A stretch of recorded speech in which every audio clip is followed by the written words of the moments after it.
Vâng, xin chào cộng đồng mạng trong nước cũng như là cộng đồng mạng quốc tế. Hôm nay ngày 16 tháng 3 năm 2026, ngày đầu tiên chúng tôi đến phòng tiếp công dân, trụ sở tiếp công dân, trụ sở tiếp công dân của Ủy ban dân tỉnh Lào Cai. Nhưng bây giờ là mấy giờ rồi anh? Giờ nào? 8 giờ 30 rồi. Vâng, bây giờ đã là 8 giờ 30. Thế nhưng mà đã có mấy người được vào để tiếp mà chúng tôi đây là ông này số mấy ông ơi? Ông này là xếp số thứ tự bao nhiêu? Tôi là số 1. Vâng. Đăng ký là số 1 nhưng mà hôm nay là họ lại chơi cái bài là không đánh số thứ tự, họ thích gọi ai vào. Đây là lần thứ 3 của chủ tịch Ủy ban nhân dân tỉnh Lào Cai và các cái phòng ban của tỉnh Lào Cai, đây là lần thứ 3.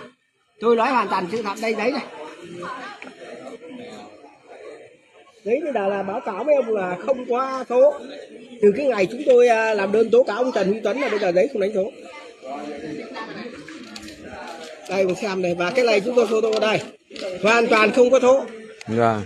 Anh nghe tôi số 1 phải đánh số 1, nhưng cán bộ này bây giờ chơi trò bắt cái này là coi như là không có số. Ngày 16 tháng 3 này như là không có số để cho cán bộ thích gọi ai gọi. Mà bố trí hôm nay là cũng bố trí rất đông công an. Cứ bé mồm làm sao người ta biết cái gì. Đây ở đây là coi như là công an canh cổng cầm gậy này. Đấy. Vâng, chào bà. Thế hôm nay bà đến đây tiếp công dân của ngày hôm nay thì bà được xếp số thứ tự bao nhiêu? Xếp số 2 ạ. Mà bây giờ coi vậy là cũng vẫn chưa được vào mà gọi đến số 7 vào rồi. Vâng. Đấy. Số 6, số 7 vào rồi, làm việc rồi. Mà bây giờ là số 1, số 2 là cũng coi như vậy chưa làm việc. Đấy. Đấy, cũng không làm việc. Vâng. Tôi bây giờ là được sự chỉ đạo của bộ về đây để chủ tịch tỉnh giải quyết là từ tháng 11, một cái văn bản văn phòng chính phủ là tháng 12 gửi về cho chủ tịch tỉnh giải quyết cho gia đình tôi, nhưng mà đến bây giờ là chưa giải quyết. Mà hôm nay tôi đến đây là coi về chủ tịch tỉnh cũng chưa cho gặp tôi số 2 tôi đi từ đêm đến đây mà tôi xếp số 2 mà bây giờ cũng không thấy gọi tôi vào làm việc.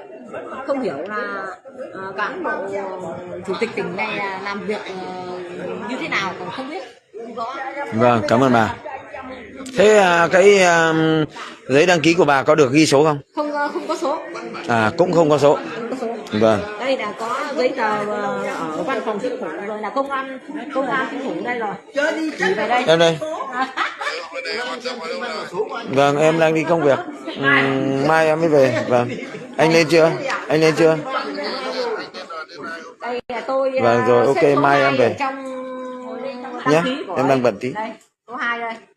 Và có danh sách của bộ đây. Đây. Của Đinh Tiến Mạnh gửi ngày 10 tháng 11 năm 2025. Vâng. Đây là có danh sách của bộ đây rồi. Đây là 15 hộ đây. Vâng. Để xem xét giải quyết không giải quyết. Và cái của bà Loan đây.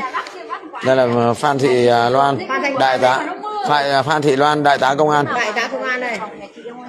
Người của Bộ Công an. Vâng, để đây là đã chuyển về đây để yêu cầu chủ tịch tỉnh giải quyết đây, nhưng mà đến chủ tịch tỉnh cũng không giải quyết và cũng không biết tôi. Vâng, cảm ơn bà. Trong nhà ăn sáng, điện ăn sáng, nhưng mà anh em chị em vào là ghé cái đã thôi. Chào bác. Hôm nay bác đến đây tiếp dân thì bác xếp số tự thứ mấy? Ngồi chưa lấy sau nhưng mà chưa biết là